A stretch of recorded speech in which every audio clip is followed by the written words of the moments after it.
Hello बच्चों, आगाम educare channel पर आप सभी बच्चों का स्वागत है। जैसा कि पिछले टॉपिक में हमने आपको पढ़ाया था इलेक्ट्रोड विभव को प्रभावित करने वाले कारक लास्ट टॉपिक में छोड़ा था। अब आप स्टार्टिंग कर रहे हैं। नेक्स्ट टॉपिक है आपका मानक इलेक्ट्रोड विभव। तो मानक इलेक्ट्रोड विभव परिभाषा हमने लिख दी है बोर्ड पे। होता क्या है, जब किसी धातु की छड़ को लिखा हुआ है, जब किसी धातु की छड़ को 25 डिग्री सेल्सियस पर 25 डिग्री सेल्सियस पर यानी 25 डिग्री सेल्सियस टेम्परेचर होगा और 1 मोल सांता के विलयन में डुबाया जाएगा तो छड़ तथा विलयन के मध्य एक विभवांतर यानी विभवों दो विभवों का अंतर एक विभवांतर उत्पन्न हो जाता है, जिसे उस धातु का मानक इलेक्ट्रोड विभव कहा जाता है। इसे E0 से प्रदर्शित करते हैं। इलेक्ट्रोड विभव और मानक इलेक्ट्रोड विभव में मामूली सा अंतर है। इसमें क्या होता है, टेम्परेचर जो है 25 डिग्री सेल्सियस ले जाएगा। मानक ताप होता है आपका 25 डिग्री सेल्सियस 25 डिग्री सेल्सियस और 1 मोल सांता का विलयन होगा। उसमें क्या था इलेक्ट्रोड विभव में, वहाँ पे ऐसा नहीं था। वहाँ पे था कि जब किसी धातु की छड़ को उसी के लबड़ के विलयन में डुबाया जाता था तो वो था इलेक्ट्रोड विभव। अब यहाँ पे आपका क्या है, ये है मानक इलेक्ट्रोड विभव।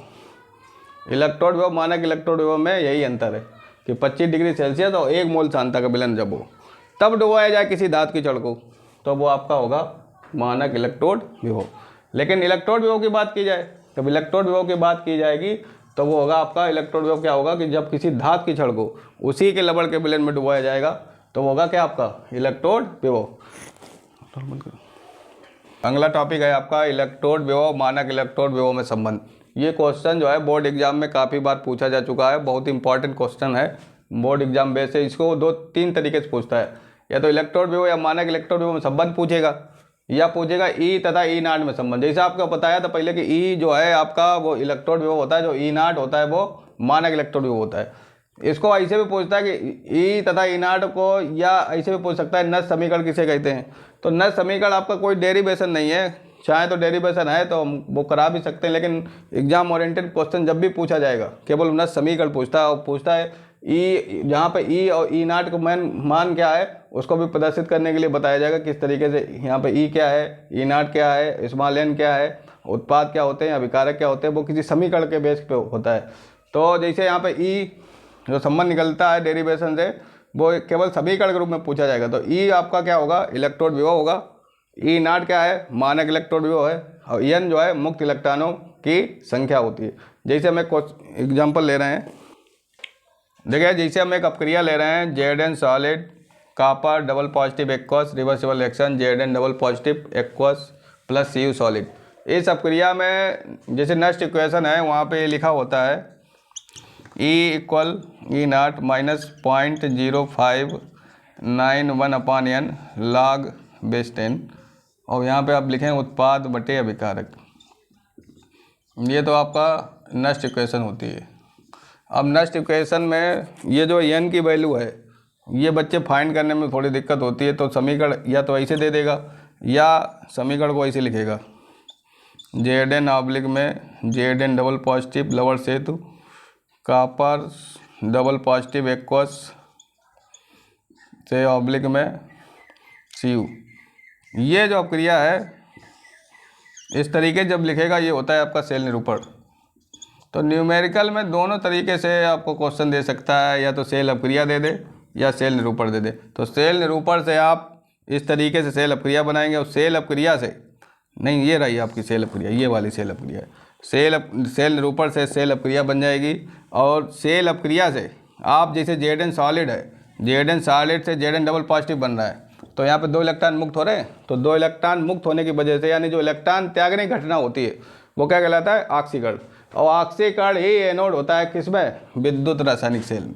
बात की जाए तो जो विद्युत रासायनिक सेल है उसमें आपका एनोड क्या होता है, एनोड होता है ऑक्सीकरण वाला, और जिसमें 2 इलेक्ट्रॉन ये जो Zn त्यागता है 2 इलेक्ट्रॉन कॉपर ने ग्रहण किए एक्वस होता है, जलीय विलयन होता है। एक्वस मतलब जलीय विलयन।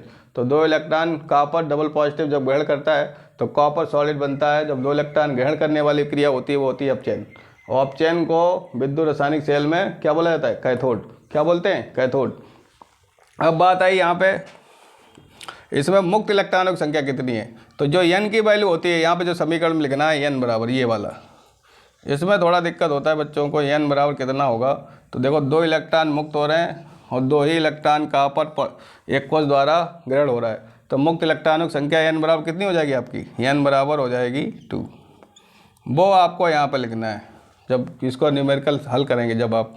और रही बात ये उत्पाद और अभिकारक का सेंस क्या रहे, तो उत्पाद अभिकारक देखिए, ये जब क्रिया जब अग्र दिशा में हो रही है, क्योंकि रिवर्सिबल देखते हैं, जब आगे से हो रही है तो अग्र क्रिया होती है, और अगर इधर से हो रही है तो इधर से हो रही है तो ये पश्च क्रिया होगी, यानी आगे से हो रही है तो अगर क्रिया, और ये पीछे से हो रही है तो पश्च क्रिया। तो हम अगर क्रिया मान के चल रहे हैं कि अब क्रिया आगे से हो रही है, तो यहाँ पे देखिए जो अग्र से हो रही है तो ये आपके क्या हो गए, अभिकारक।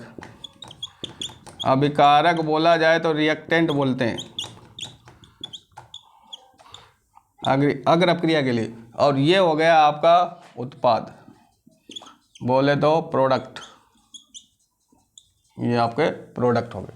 तो अभिकारक से जब उत्पाद बनाएंगे तो यहाँ पे जब इक्वेशन लिखा जाएगा तो ये लिखेंगे E बराबर E0 माइनस 0.0591, ऊपरी वाले अपक्रिया लिख रहे हैं, स्मॉल n का मान 2 log बेस 10, और यहाँ पे लिखा जाएगा उत्पाद आपका कौन सा है, उत्पाद ये हो जाएंगे आपके Zn डबल पॉजिटिव और आपका कॉपर यस होता है सॉलिड।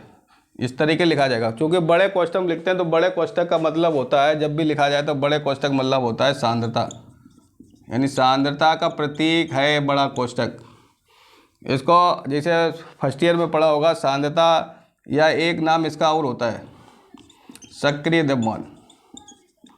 और सक्रिय द्रव्यमान होता क्या है, सांद्रता को प्रदर्शित करते हैं जिस तरीके C बराबर N/V, यानी अगर परिभाषा निकाली जाए सांद्रता की तो 1 लीटर विलयन में उपस्थित 1 लीटर विलयन में उपस्थित जो विलय के मोल हैं, 1 लीटर विलयन में उपस्थित जो विलय के मोलों की संख्या होती है वो आपकी क्या होती है, सांद्रता या सक्रिय द्रव्यमान होता है। अब यहाँ इसको सूत्र को और भी चेंज कर सकते हैं, तो n बराबर आपका होता है जो मोलों की संख्या होती है वो भार बटे अणुभार होता है। तो यहाँ पर C बराबर आपका स्मॉल w का अगर n की वैल्यू रखेंगे तो small w upon small m into V हो जाएगा। तो C बराबर small w upon small m into V, इससे सांद्रता भी निकाल सकते हैं, लेकिन ये टॉपिक आपका नहीं है। लेकिन यहाँ पे अगर सांद्रता की बात की, जो सांद्रता इस तरीके से निकलेगी, तो यहाँ पे Zn आपने रखा बड़े क्वेश्चन, ये मतलब बड़े क्वेश्चन लिखा क्यों जाता है इसलिए हम बता दिया थोड़ा। Zn double positive copper solid, ये आपका उत्पाद हो गया, बटे में अभिकारक करना, क्योंकि अकॉर्डिंग सूत्र के अनुसार यही लिखा है।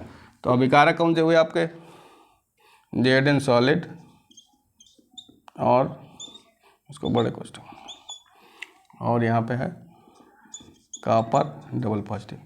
अब एक इकाई ये होती है कि जो Cu सॉलिड है, इसकी जो ठोस होते हैं उसकी इकाई 1 मानी जाती है, यानी सांद्रता क्या होगी 1, और ये जो है Zn सॉलिड इसको भी माना जाएगा 1, यानी ठोस की जो सांद्रता होती है उसे क्या मान लेते हैं 1, क्या मान लेंगे 1।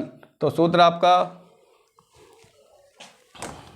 इक्वेशन बन के तैयार होगा, वो इस तरीके से होगा E बराबर E0 minus 0.591 upon 2 log base 10, ऊपर रह जाएगा आपका केवल Zn डबल पॉजिटिव,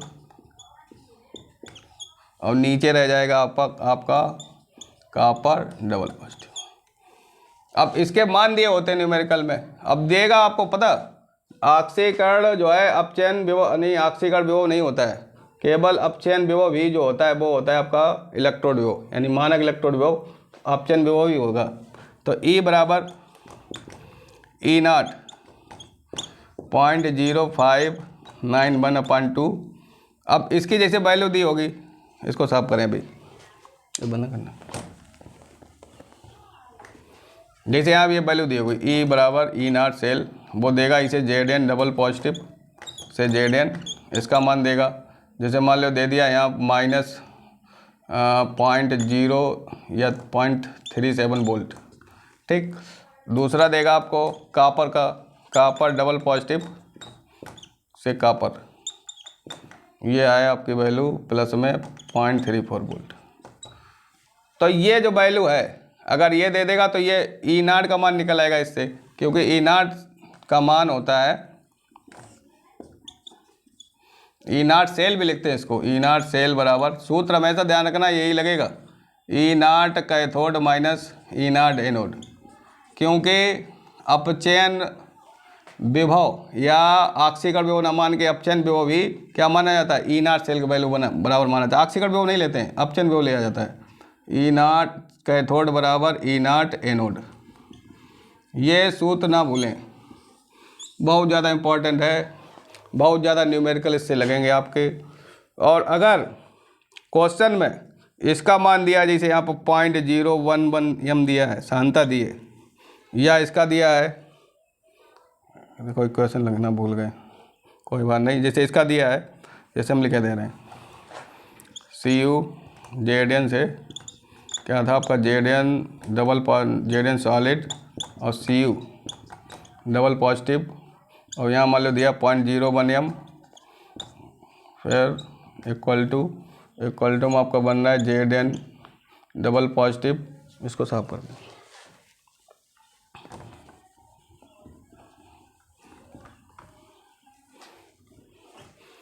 यहाँ वैल्यू दी होगी 0.001 m, फिर यहाँ पे जेडन डबल पॉजिटिव बन रहा है, तो कापर से जेडन पॉजिटिव बन गया, तो कापर सॉलिड हो जाएगा, Cu सॉलिड। अब देखो सॉलिड वाले हमने छोड़ दिए थे, अब मान लो जैसे ये 0.01 दिया है, अगर सांता सभी की एक एक है तो इससे काम चल जाएगा आपका, क्योंकि अगर यहाँ ये वैल्यू रखोगे और सबका मान एक आया इस सूत्र में, log 10 1 का मान क्या होता है, 0 होता है, जब पूरे का गुणा 0 होगा तो ये पूरी वैल्यू 0 हो जाएगी, इसलिए जो ई नाट का मान होगा वो किसके बराबर होगा, ई नाट सेल के बराबर। तो ई सेल आपका या ई नाट सेल इससे फाइंड कर सकते हैं। लेकिन अगर क्वेश्चन में इसकी कापर आयन की सांता, जेडन आयन की सांता दी हो तो न्यूमेरिकल फिर थोड़ा टफ हो जाता है। तो इसकी सांता, अब वो ध्यान रखना है कि समीकरण में अभिकारक कौन से लेंगे, ये अभिकारक रहेगा, तो अभिकारक, यही कन्फ्यूजन होता है, ये आपका उत्पाद। और दूसरी चीज़ ध्यान रखनी है कि अभिकारक या उत्पाद में जो लेंगे वैल्यू, उसमें सॉलिड वाले को आपको छोड़ना होगा। सॉलिड की सांता एक मानी जाती है, इसलिए यहाँ पे देखो सूत्र निकल के क्या आया, जेडन इसको छोड़ दिया जाएगा, इसको भी छोड़ दिया जाएगा, क्या आएगा, Zn double positive, copper double positive. अब इसका मान यहाँ पे आप देख सकते हैं, इसका ये लिखा जाएगा, कितना है 0.001 m, कापर कितना है 0.01 m, तो यहाँ पे लिख देंगे। बाकी दो उससे निकाल ही लिया हमने, मुक्त इलेक्ट्रॉनों की संख्या, जो वैल्यू निकले उसमें log का मान रखेंगे, log 10 निकले, log 10-1 निकले, वो आपके उस पर डिपेंड करता है किस तरीके से इसका भाग देंगे। तो आंसर इसका ई नाट सेल का वैल्यू अगर नहीं दिया है तो इससे निकाल लेंगे, अगर डायरेक्ट क्वेश्चन में दिया है तो इसे रख देंगे। वैसे मोस्टली ज़्यादातर क्वेश्चन में ई नाट सेल की वैल्यू देता है, अगर नहीं दिया है तो इस सूत्र से, इस वाले सूत्र से निकाल लेंगे, कैथोड माइनस एनोड। अब कैथोड एनोड कैसे पहचानेंगे, ये भी समस्या है कि कौन कैथोड होगा कौन एनोड होगा। तो ध्यान रखें, ऑक्सीकरण हमेशा, अभी बताया था, ऑक्सीकरण हमेशा आपका एनोड और अपचयन आपका हमेशा कौन सा, कैथोड होगा। किसमें, विद्युत रासायनिक सेल की बात कर रहे हैं। अब विद्युत रासायनिक सेल ही पे आपका पूरा टॉपिक डिपेंड है, विद्युत अपकरणीय सेल इतना इंपॉर्टेंट नहीं है, सब आगे जो कुछ भी है सब विद्युत रासायनिक सेल ही है।